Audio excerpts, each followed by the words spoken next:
right, hello Sooner Nation. We finally get to do a pod. We were joking before we got on, like we got off the pod last week, and then the DeMarco Murray goes to Kansas City. We're like, why is this crap? You know, when Mateer came to OU, we had just got off with we had somebody on. I can't remember who it was, and we were like, you know, when we get off, Mateer's going to commit. I think it was a Cap. Maybe was that when we had Matt Blackwell on? I can't remember who it was. Cap was our very first guest, and we were ahead of the curve on that one. Yeah, we were the first one to get him. He was hitting hard, so we were like, hear it here first from the Cap. Yeah, and people were cursing him and stuff. So we're like, hey, we're not aligned with you. We're our own entity. So, but you know, I guess, Jeremy, the first thing to really talk about is the DeMarco Murray, you know, departure.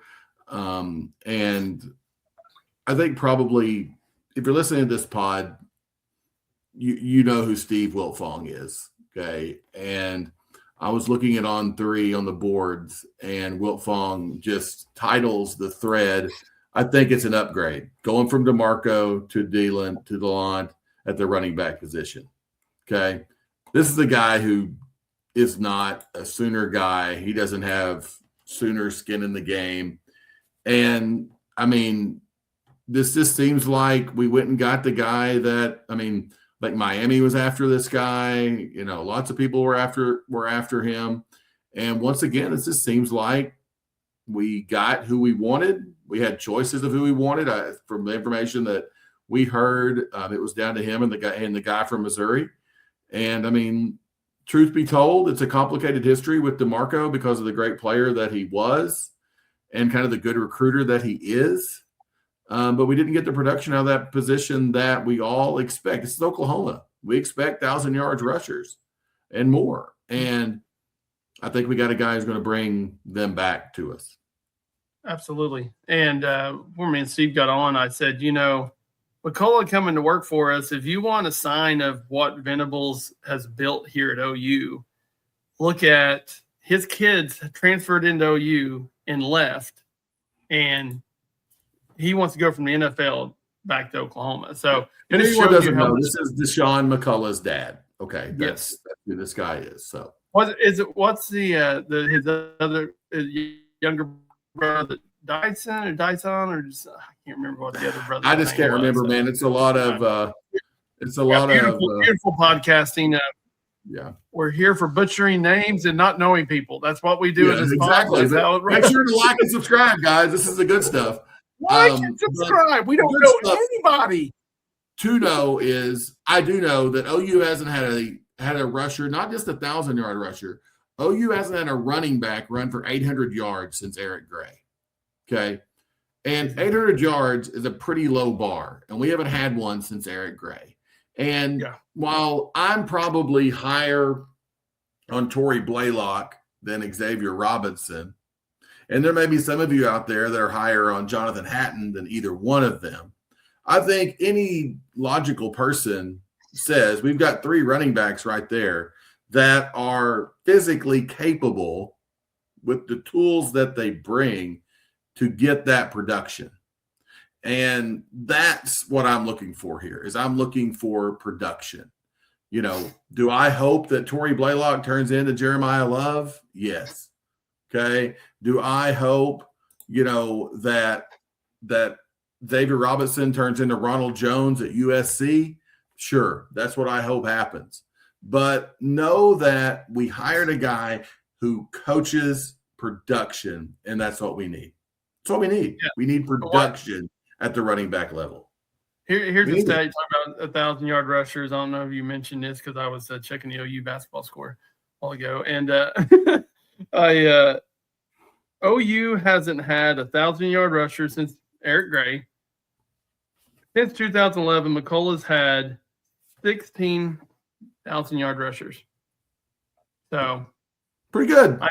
I think the proof's in the pudding is the old analogy there. But I just feel like I told Steve, I said before we got on, it seems like it's just like what I said on the pod last week. it just feels like everything we're doing is more strategic, more just slowing it down, not rushing into making a decision, just saying, because in the past, DeMarco would have left and we'd have just brought in an old OU player to be a coach. Yeah. Doesn't it seem like how that's always with our fix? Is, hey, we'll bring in an alumni. That way the fan base is happy.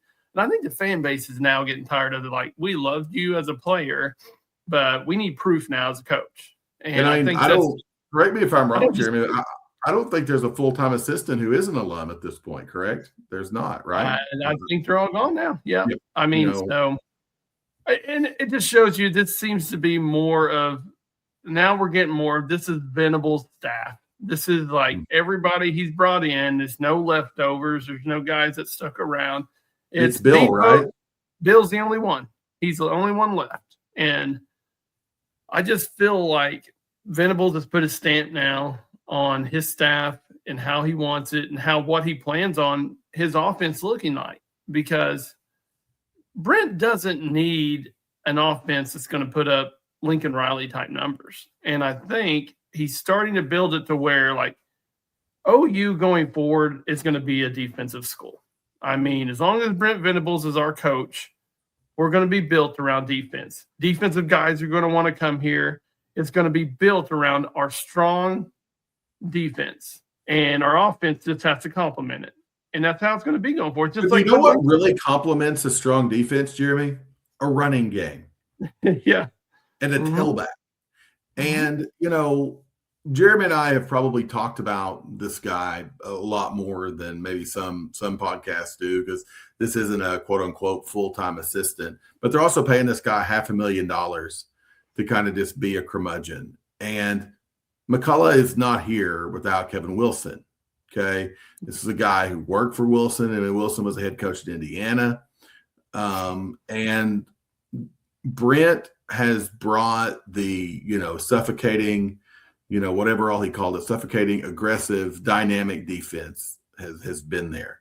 And we saw glimpses of what the offense that will truly complement that. You hear about complementary football all the time. You hear that from BV, you hear that from every football coach that's out there. But at the same time, this gets us closer and closer to having the same amount of toughness, the same amount of grit on the offensive side that we do on the defensive side. Now, look, I don't think there was a tougher coach than DeMarco Murray. This isn't a shot at DeMarco Murray. But DeMarco Murray, for whatever reason, wasn't able to reach all of our players. He just wasn't. And I thought I may never say this guy's name again on this pod, but the fact that Jaden Ott had the carries that he had and the position that he had, is that an indictment on DeMarco Murray? Not really, because it is what it is. But that's not the isolated incident, okay? It's year after year after year is there's people in the doghouse who don't ever get out of there. The easiest thing any coach can do is run somebody off. That's the easiest thing to do. I talk to my high school coaches that work with me at school about that all the time. It doesn't mean we don't have rules and regulations. We have those. And the good teams are built on discipline. They're built on following these principles. They're built on doing all those little things right. But once again, we got to let our players play. We've talked to, I mentioned three names at the beginning. It's no shot against anybody else, but those three cats should be our three best running backs this next year from all the time that we get there. I mean, we have to use the talent we have to the best of our abilities. And that's what I hope Coach McCullough can do for us, is allow us with Coach Arbuckle to put our best offensive package out there and go keep the football and score points. Well, is it crazy to say that, maybe Murray's just fit more for the NFL style? I mean, he's more of an NFL coach. And he's in probably, if he's going to go to the NFL, that's probably the most perfect situation that guy could go into. Yeah. I mean, going to the Chiefs, under Bieniemy's back, I think him and Bieniemy will get along real well. I think they have kind of the same coaching techniques. Andy Reid, I mean, it fit and made too much sense for him. And there's a reason. Like, people think that, like, we ran him off. We didn't run him off. And it was a hard decision, because say what you want about DeMarco, he still loves the University of Oklahoma. Like, he didn't want to leave there. but that's too good of a position to pass up. And I just feel like the NFL fits Right. his That's play true. style better. But here's the thing. Truth be told, that's true. Hats off to DeMarco. Was a great player. Has a complicated history, whatever you want to call it. It was disappointing what we got out of DeMarco Murray, the coach. We expected more. It doesn't mean he did an awful job, but we expected more. If you tell us that Jason Witten, who's not even an Oklahoma alum, but who has, NFL Hall of Fame credentials, if we're looking 5-6 years down the road and we get the production out of the tight end position that we got out of the running back position in the last few years under DeMarco, we're going to be disappointed. And that's the same thing we're talking about here. It's a disappointing end to that. But if you would have told us the day after we lost the Alabama game, we're going to replace Joe John with Jason Witten, okay? And we're going to go get Coach McCullough to be our running backs coach, because I think most people between Joe John, DeMarco, and Emmett Jones wanted at least two of those guys gone. Yeah. And demanded at least one of those guys gone. And two of those guys are gone. And I don't think there's any way to question I don't know how any rational person can tell me if you add those two together, we didn't upgrade. We just did. We just got better, guys. We just got better. Yeah. And it just, once again, it's something that looks great on paper, and it's something that we can look at and say, we made ourselves a better football team on paper. But it's going to come down to what does it look like on the field. And that's really all we can look at. We can talk about it. We can say, I can tell you, I feel a lot more confident with what we are putting out there as a team and a coaching staff than I did going into last year. Mm-hmm. So, and that team went to the playoffs. So if you want to take anything out of it, there's your start. Now, our schedule's easier. Now, the first part of it, if we can get through that little gauntlet and maybe win if we win 2 out of the 3 with Georgia, Texas, and Michigan, we have a chance for a special year. Number 8, baby. Number 8. Yep. All I can tell you is you'll have to talk me off the ledge, because I will be getting my 2026 national championship shirts. So. Well, here's the deal, Jeremy. I expect to win 2 out of 3 of those. I expect to win all 3 of them. It doesn't mean that if we lose a game and all that, losing's never fine. And I'm not going into next year with the same expectations of, someone asked me the other day, a fellow OU fan, well, what's your expectation as an OU fan? National championships. Okay. Uh-huh. That's my expectation. And I think we're back to that. But I think, anything short of a playoff run next year is a disappointment. Unless there's some, heaven forbid, catastrophic injuries or something that happens outside of the, norm of our control, we expect to be back there. And I'm excited for it. And right now, we're happy to have the content, but right now everything is kind of rolling OU's way. 2027 recruiting class continues to look good. I like the fact that BV was able to get these hires done in a pretty quick manner in order to, get things keeping rolling. I know they've got a big junior day coming up here in March, here before too long. So happy with all that. Also, if you listen to the Gabe and Teddy pod, Gabe really talked about the new director of recruiting that we got, the lady from Florida State who previously is North Carolina and, was a collegiate at Georgia and worked in that department under Kirby Smart. These just seem like good hires, guys. These are not the oh, well, guess who we hired for that job? BV's niece. Yeah. No, we're going out and we're getting the best possible people. And,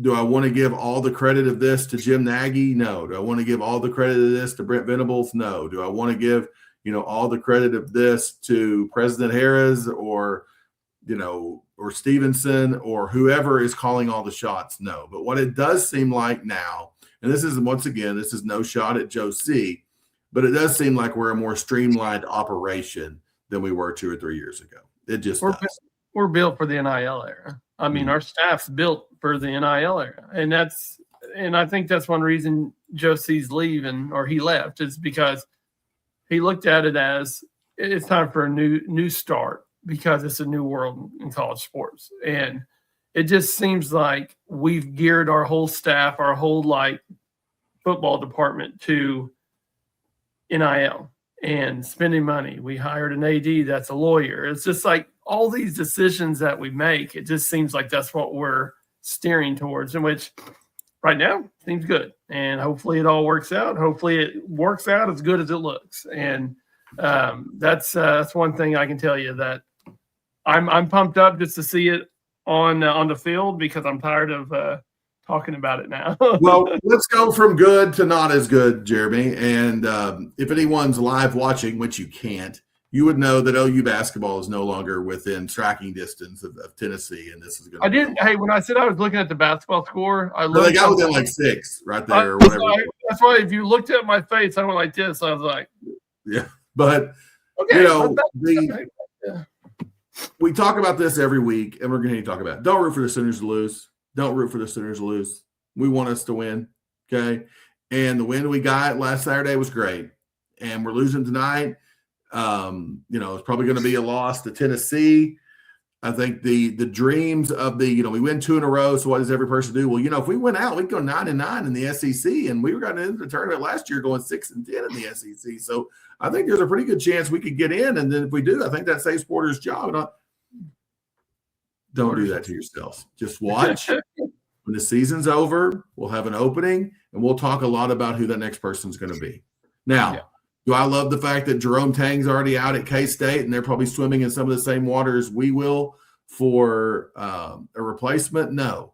But they've also got a really, really, really messy situation with his buyout, and they tried to fire him for cause and all that stuff. You don't know what I'm talking about? Just take a little bit after this and Google Jerome Tang, and you could read about all that at K-State. So root for Porter to win, okay? But we also know we're going to be rooting for Porter coaching somewhere else next year too. So hats off. It makes no sense. Lots and lots of things, just like Porter's rotations. It doesn't make sense, but it is what it is. We're rooting for them, and Boomer Sooner guys on that. This is what I got. What was his buyout at Kansas State? Was it $18 million? Yeah, or 24 maybe. I can't remember. Some astronomical, but yeah, that's why people didn't think he was getting let go. Yeah, exactly. That's why I thought, well, no, it will be a new his buyout. So you knew it had to be pretty bad if they're going to pay that buyout. So I just, like what's talking about, we expect a national championship. I hate having a basketball team that you go into a game and you say, we don't have any chance of winning that, Tennessee. I mean, did you go into this game thinking we stood any chance? I don't care what we shot against Georgia. I didn't go into it thinking Tennessee's physical. They're going to beat us up, and we can't play. Well, Rick Barnes just, Porter never beats anybody from Texas, and the fact that Rick Barnes used to coach at Texas, you knew we weren't going to win that game. But, we'd have to be hotter than our popcorn machines in order to go ahead and try to get that going. And that wasn't going to happen. And so, Yeah, I told Steve, I said, we can win a lot of games as long as we never miss a 3 like we did against Georgia. That really helps. I mean, literally every shot we threw up went in. I mean, what was it, a 21-2 run? Something like that. And I'm like, and it's such just like a pipe dream. And then people see that and they're like, well, now if we'd have played like this against Alabama, I'm like, what, you mean just throwing up every shot we throw up goes in? Yeah. I mean, it wasn't like we put in the Princeton chin over the weekend, guys. There wasn't a lot of intricate things that were going on. There's only one team that can live and die by the 3 and be successful, and that was the Golden State Warriors when they had the Splash Brothers. And that's Steph the only team I know. Walking through Lloyd Noble's door any day. So let's get Steph Curry and Klay Thompson. I'm not going to go in there and say we need to just start jacking up threes. Unfortunately, that's our game. So we don't have any inside help. So that will never be anything we're not going to get any inside points like Tennessee's getting tonight. We can't just bully people. So, switching over to our less frustrating, but sometimes a little frustrating, other occupant of the Lloyd Noble Center. Ladies had a nice win over Alabama on the road this week. They've won a couple in a row, beat Florida in kind of an ugly game, but they won it, go on the road. They beat Alabama. They're on the road again at Georgia tomorrow afternoon. I say it's a 5:30 tip. So it's their game we need to win because we've got a really big one coming up Sunday in hosting Tennessee. And I think if we can sweep those two games, I think they'll pretty much assure the fact that the ladies will host a regional, and that's just a big deal. And just because of the simple fact that we all wish this team had Final Four, upside, national championship upside, probably not what this team is, but in order for us to maybe hit the portal and do good things, this needs to be a Sweet 16 team. It does. And so hopefully Jenny's crew, because speaking of not running offense, they don't run a whole lot of it either, but they go hella fast when they're not doing it. So let's hope that Aaliyah is hot down in Georgia. And then like I said, big game, big crowd, doing like a big pink out thing on Sunday afternoon. So if you're in the Norman area, go check that out. But again, good luck to the Lady Sooners basketball team. And hopefully we can get 2 much-needed wins here to close out this week. Yeah, I every time I see the women, I just think they're a year away. I hate it for Reagan Beers because it's just like, I think she's a good piece. Because she's a senior this year, isn't she? Right. Yeah. So, and it sucks because, you give Chavez another year with, what she's gone through this year, she's freshman mistakes, kind of plays like a freshman sometimes. I just feel like they're a year away. I think next year they're going to be. But the nice part of getting the number one player in women's basketball, as opposed to like men's, is you're going to get her for 4 years. Yeah. In all likelihood. Now, obviously, there's things that could happen, and there could be the equal pay between WNBA and the NBA comes out, and there's $8 million guaranteed rookie contracts for women. And obviously go, but short of that happening, we're going to have her for 4 years, and that's an exciting part of the future. Now, the future is now someone that their demise was greatly exaggerated.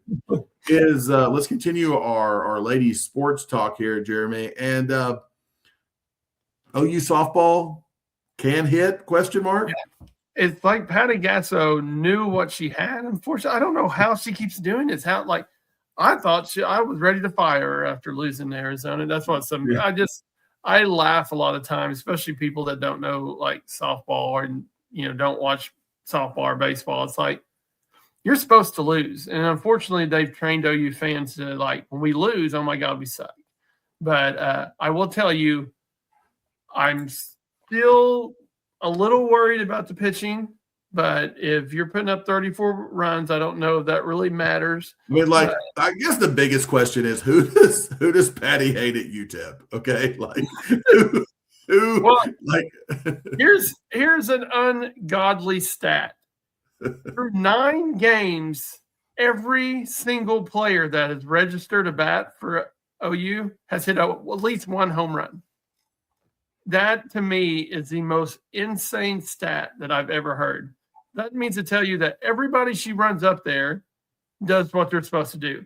And that is a great problem to have. That's also a horrible, horrible problem to have because you're telling a girl that could probably start in 90% of any team in Division I softball, and they're sitting the bench. That's what we have built at OU, unfortunately, for Patty Gasso. Here's a fun stat on that UTEP game is if you look at the box score, we didn't score in the 2nd or the 4th innings, okay? There were 2 scoreless innings there, and you scored 34. 8. At one point, I thought Patty Gasso was pulling people out of Patty was pulling people out of the bleachers. Essentially, what happened is we got the 2-point conversion in the first quarter. Then we took the second quarter off. We got, we went for 2 twice and didn't get in our 2 touchdowns in the third. Then we decided, we'll kick extra points in the 5th there. I'd like to know what the line was in that softball for all you gambling degenerates. Yeah, if you didn't have the over, you. I would suggest if you're betting OU softball or women's softball in general, you have a problem. But also, too, I would take the overs on 90% of OU's games this year. So, seem to score a lot of runs. Also, another team that scores a lot of runs, OU baseball, who Skip Johnson, there's a reason that people keep fighting to make sure that guy never leaves because the dude can coach baseball. There's no doubt. What were we picked, Jeremy? 12th, 14th? Yeah. I mean, like, this was not a team that, that was respected really that much going forward. And look, they played 4 games. I get it. But we beat 4. I mean, 3 of those 4 wins are like over teams that are slated higher than we are. And it's not like we beat them by 1 run either. we beat the living crap out of them. That's what everyone talks about, the good thing with Skips, we're going to be in every game because, we can pitch it, we can all that. Guys, we scored double-digit runs in every one of our games. Okay? Yeah. I mean, I'm no baseball wizard, but, I'm an idiot Yankees fan, and we don't sign major league free agents. So what do I know? But scoring 10 runs in every game, pretty good. You win a lot.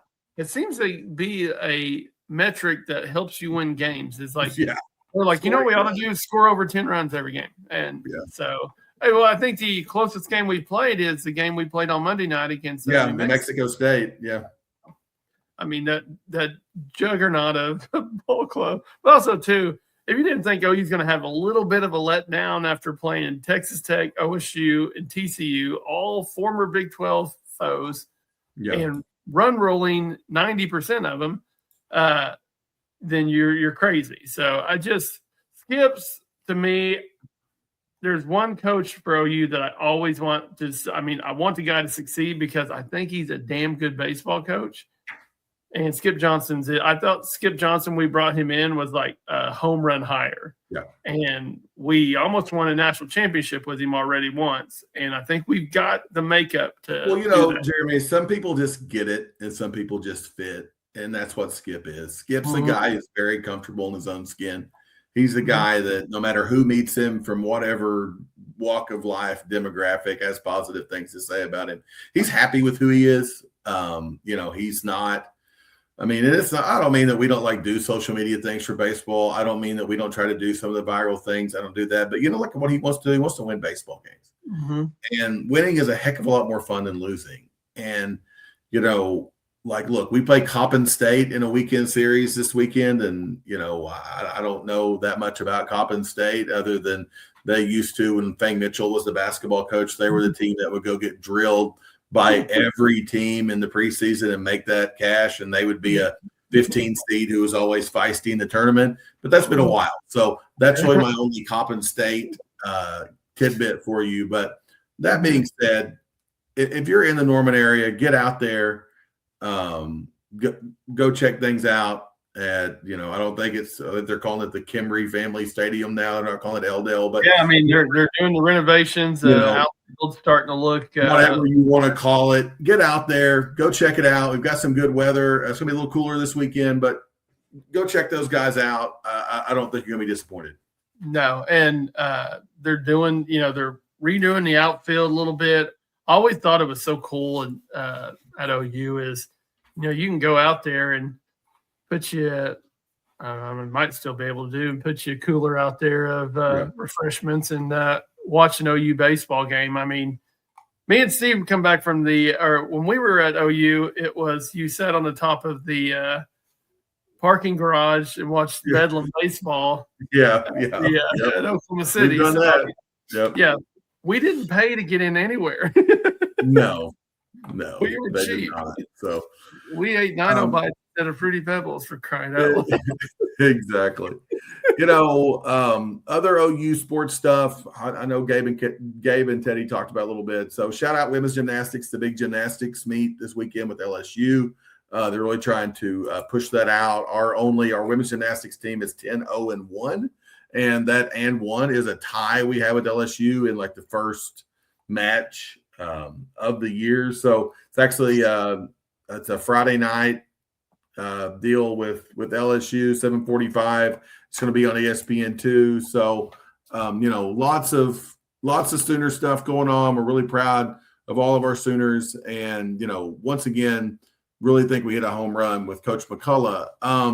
Talking about gymnastics, kind of everything. Jeremy, watched any, have the Downings been into the Olympics at all? Has there been any Olympic following in the Downings? Are you talking about the injury fest? It seems like everybody gets hurt. If you're watching anything in the Olympics, somebody's getting hurt. If I'm a parent of that, I'd be like, I don't know if I want you skiing on that stuff. I mean, the Winter Olympics, and I probably have to be a little careful in how I word all this, but this is weird stuff, right? It's just like we're trying to figure out stuff to do on the snow and the ice, and the more danger, the better with some of that stuff. And I mean, I had someone ask me, like, would you rather do skeleton or would you rather do ski jump? I would rather sit on my couch and judge someone's sow cow is what I would rather do. So that's what I'm doing. But we watch a lot of Olympics. We DVR it every day here at the Goss house. When I get off this, that's what I'm going to go do is watch some Olympic stuff. Michaela Schifrin actually came through today and won some gold after 18 straight races of not medaling, despite being called the GOAT, which blows my mind. I'm like, no, like, you're not the GOAT if you go 18 straight and you don't medal. But those are the things I have opinions on. This is not an Olympics pod, but just want to get that out there. They're like the Michael Phelps of Winter Olympics. No, Michael Phelps won gold. Yes, Michael Phelps, golden, winning. Now, yeah, I know. Like there's definitely people who, who like I think deserve, to be goated. To be goated, and all that sort of thing. Like Jordan Stolz, like, look, awesome. But dude's, gold and is just absolutely clutched up, props to that guy. But like, that's what you got to do, man. It's got to clutch it up. Quad God, that was painful to watch in the figure skating. I mean, I was rooting for that guy. I mean, that was really, we had a road basketball game a pretty long ways away. I come home and I was going to pick up my dad to ride with me to the game, and the men's figure skating was actually on live. So I watched it, and I really said that might've been the most epic choke job I've ever seen in my life. And I just really feel sorry for her, because you think about it, you spend hundreds and hundreds of hours. I mean, Jeremy and I take our daughters and our kids through a lot of youth sports and all that stuff, but it's nothing compared to these like Olympic level athletes with, these skaters and all those things. And, your whole life is judged on what you do for 6 minutes. And if you choke in those 6 minutes, I mean, not to say wasted, but holy crap, it's a totally different ball game. So it's gut-wrenching to watch, but I do enjoy it. It's funny you mentioned our kids. We talk about that all the time with Brian. Brian, like, we've been off season, and she's playing slow pitch for the first time this year, which is a new world because we've never. I was like, that's something you play when you're a has-been.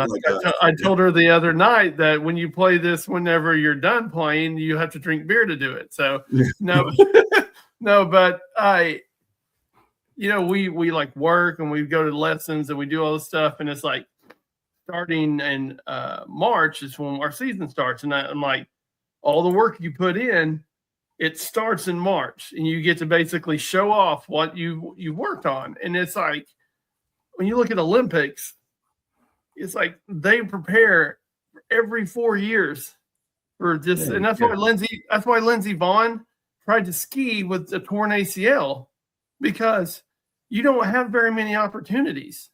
And like, when you're doing it every 4 years. And someone like Lindsey Vonn, like, here's the deal. Lindsey Vonn's a psychopath. Okay. I mean, that's what she is, but that's what these people are. They're psycho. They're ultra competitors. And there's no high like winning an Olympic medal. There's no high like, this competition. And Lindsey Vonn didn't need the money. Okay. She's filthy rich.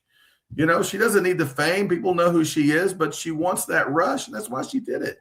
And I mean, look at Michael Phelps. I mean, how many gold medals? You think that guy needed to come back for his last Olympics and win more gold medals? No. But he clutched up and did it. Yeah, but he wanted to leave a legacy. That's all he cared about. He's like, do it. I mean, I have enough money to live the rest of my life comfortable, but I want more gold medals, and I want to go down as the best ever. And that's what like the greats do. That's what Michael Jordan does. Do you think Jeremy and I, after working hard today, wanted to get on here and talk to the Soonercast and delve out our knowledge? Well, actually, you think we wanted to talk OU basketball, for Christ's sake? We did this because we love you and we love you, the fans. Yes, and we got to 200. So we did. That, I was like we got to give it to him. I mean, Yeah, we had so- one subscriber to get us to 200, and that's awesome. But So hats off to whoever you were. I was hoping that person would comment and be like, "Would y'all shut up with subscribers now?" there's 200. Congratulations. I'm like, I don't even want to know what we do when we hit the 500 mark. We'll probably be like 80 years old. Like we hit it. We did I it. retired from my job, and you have too. But we're now Yes. we can just live comfortably. We get our $8 a year. It's awesome. So if you do want to talk to us and you do want to help us out, soonercast@gmail.com. We'd love to hear from you. We love emails. We love all the responses. We love comments. We love likes. We love all those things, guys. Thank you so much. Yes, keep subscribing. Keep following us on Apple and Spotify. Let's hit a big number. And guys, I promise you, we're going to try to start getting some more guests on here. But I know, I know you guys want guests because we brought Bri on. Like, she gets huge numbers, and now she's walking around here all like, you need me to come on again to get your numbers back But up? until our subscribers are big enough, Jeremy and I have these things called real jobs that, it's going to be like, what's Mr. Goss doing? He's trying to get a guest for his podcast. No, I'm not dealing with that right now. Hold on. Soonercast. So, no, we're doing our real jobs first, guys, until you want to pay us enough to not do them. Yeah, Have a until great we- week, everybody. Boomer. Hey, Boomer Sooner.